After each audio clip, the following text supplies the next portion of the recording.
Hello friends, welcome back to my channel சமையல் with Samanya. இன்னைக்கு இந்த வீடியோல நம்ம ரொம்ப இன்ட்ரஸ்டிங்கான ரொம்ப ஹெல்தியான ஒரு ரெசிபி பார்க்க போறோம். அதுதான் stuffed bell pepper. இன்னைக்கு இந்த பெப்பர்ல நம்ம ஒரு இட்டாலியன் flavored rice stuff பண்ணி செய்ய போறோம். எப்படி செய்யறதுன்னு பாப்போம் வாங்க. ஸோ ஸ்டஃபிங்கான ரைஸ் பண்ணுறதுக்கு ஒரு கடாயில் எண்ணெய் விட்டு சூடு பண்ணிவிட்டு 1 டீஸ்பூன் அளவுக்கு நல்லா பொடியாக நறுக்கின பூண்டை சேர்த்து வதக்கிக்கோங்க. இது கூட கொஞ்சமாக வெங்காயம் கட் பண்ணி சேர்த்துக்கலாம். இப்போ இந்த வெங்காயம் லைட்டாக வதங்கினதுக்கப்புறம் நம்ம எல்லா காய்கறிகளும் சேர்த்துடலாம். ஃபஸ்ட்டு வந்து ஜாலபெனோ பெப்பர் காரத்துக்காக நான் சேர்த்துக்கிறேன். பொடியாக நறுக்கின கேரட், பொடியாக நறுக்கின மஷ்ரூம்,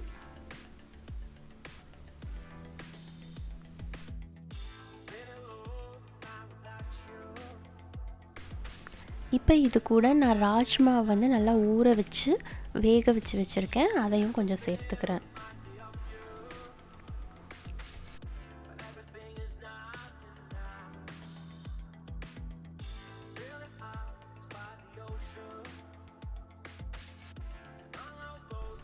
இப்போ இதில் கொஞ்சம் ரெட் சில்லி ஃப்ளேக்ஸ் ஆட் பண்ணிக்கிறேன். இப்போ நம்ம இட்டாலியன் ஃப்ளேவர்ட் ரைஸ் பண்ணுறதுனால மிக்சட் இட்டாலியன் ஹர்ப்ஸ் சேர்த்துக்கிறேன்.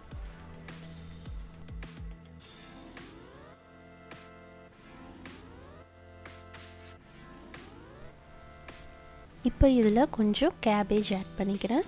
இந்த காய்கறிகள் எல்லாம் ரொம்ப வதங்கணுங்கிற அவசியம் இல்லை, ஏன்னா எகெயின் நம்ம இதை வந்து பேக் பண்ண போகிறோம். அதனால் ஒரு லைட்டாக சாட்டே பண்ணால் போதும்.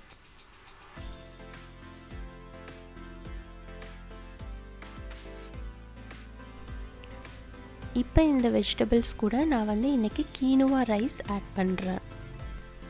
இந்த கீனுவா ரைஸ் பார்த்திங்கன்னா ப்ரோட்டீன் ரிச்சான ரைஸ்.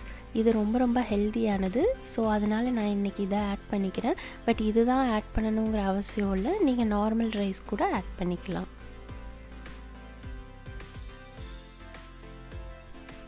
இந்த ஸ்டஃபிங்கான ரைஸ் வந்து உங்களோட ஃப்ளேவருக்கு ஏற்ற மாதிரி நீங்கள் சைனீஸோ இட்டாலியனோ ஏன் நம்ம ஊர் ஸ்டைலில் கூட நீங்கள் வந்து செய்யலாம். இப்படி தான் செய்யணுங்கிற அவசியம் கிடையாது. இது ஒன் ஆஃப் த ஸ்டைல்.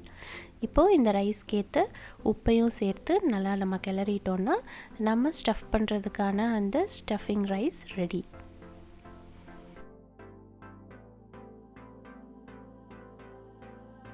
இன்றைக்கி இந்த ரெசிபிக்கு நான் வந்து 3 கலர் கேப்சிகம் எடுத்திருக்கேன். இதுக்கு க்ரீன் கலர் கேப்சிகம் தவிர கலர்ட் கேப்சிகம் எடுத்திங்கன்னா இன்னுமே ரொம்ப டேஸ்ட்டாக இருக்கும். இப்போ இதை நான் நல்லா வாஷ் பண்ணி தொடச்சிட்டு உள்ளே இருக்கிற சீட்ஸ் எல்லாம் எடுத்து ரிமூவ் பண்ணி க்ளீன் பண்ணி வச்சுருக்கேன். இதோட டாப் போர்ஷனை மட்டும் நல்லா கட் பண்ணிவிட்டு வெளியில் வந்து நல்லா ஆயில் அப்ளை பண்ணி வச்சுருங்க. ஏன்னா இது பேக் ஆகும்போது அது ட்ரை ஆகாமல் இருக்கிறதுக்காக தான் நம்ம வந்து ஆயில் அப்ளை பண்ணுறோம். இந்த மாதிரி இதை ஆயில் அப்ளை பண்ணி எடுத்து வச்சுக்கோங்க. இப்போ நம்ம ரெடி பண்ணி வச்சுருக்கிற இந்த ரைஸை அந்த கேப்சிகம்குள்ளார நம்ம வந்து ஸ்டஃப் பண்ணிடலாம்.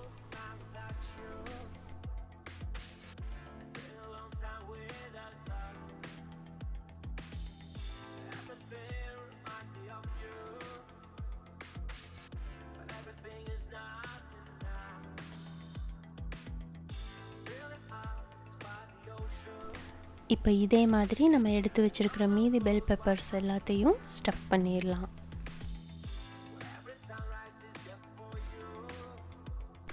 இப்போ எல்லாத்தையும் நம்ம ஸ்டஃப் பண்ணிட்டோம். இது பேக்கிங்க்கு ரெடி ஆயிடுச்சு. இதை பேக் பண்ணும்போது நம்ம வந்து இந்த மாதிரி அலுமினியம் ஃபாயிலில் நல்லா க்ளோஸ் பண்ணிட்டு தான் நம்ம பேக் பண்ணணும். ஓப்பனில் பேக் பண்ணால் அது ரொம்பவே ட்ரை ஆயிரும். இந்த மாதிரி ஃபாயில் வந்து நல்லா டைட்டாக அதை க்ளோஸ் பண்ணிவிட்டு நம்ம வந்து சின்ன ஓட்டைகள் இந்த மாதிரி கத்தியை யூஸ் பண்ணி போட்டுருங்க. ஏன்னா ஃபுல்லாக க்ளோஸ்டாக இருக்கும்போது உள்ள அந்த ட்ராப்லெட்ஸ் எல்லாம் வந்து அந்த பெப்பருக்குள்ளே வந்து விழுந்து அது சாகி ஆயிரும். ஸோ அதை அவாய்ட் பண்ணுறதுக்காக இந்த மாதிரி ஹோல்ஸ் போட்டு நம்ம பேக் பண்ணிடலாம். இப்போ இது 40 மினிட்ஸ் பேக் ஆயிடுச்சு. இதை நம்ம வெளியில் எடுத்துகிட்டு ஃபாயில் ரிமூவ் பண்ணி இதுக்கு மேலே வந்து சீஸை கொஞ்சம் தூவிட்டு அந்த சீஸ் மெல்ட் ஆகிற வரைக்கும் எகெயின் ஒரு 10 மினிட்ஸ் நம்ம வந்து பேக் பண்ணிட்டோம்னா நம்மளோட ஸ்டஃப்டு பெல் பெப்பர் ரெடி.